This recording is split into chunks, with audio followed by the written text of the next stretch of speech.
এমন কোনো টিএমসির নেতা নেত্রী নেই যে দুর্নীতিতে যুক্ত নেই। পশ্চিমবঙ্গে পরিবর্তনের খুবই প্রয়োজন রয়েছে।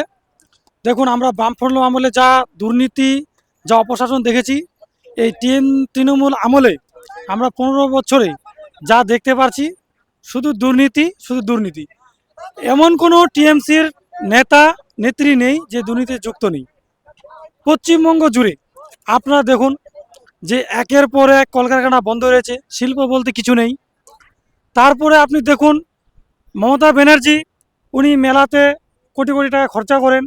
উনি হচ্ছে আপনি যে যুবসাথীদের 500 টাকা করে দিচ্ছেন, অথচ উনি সরকারি কমিটিতে ডিএ দিতে পারেন না।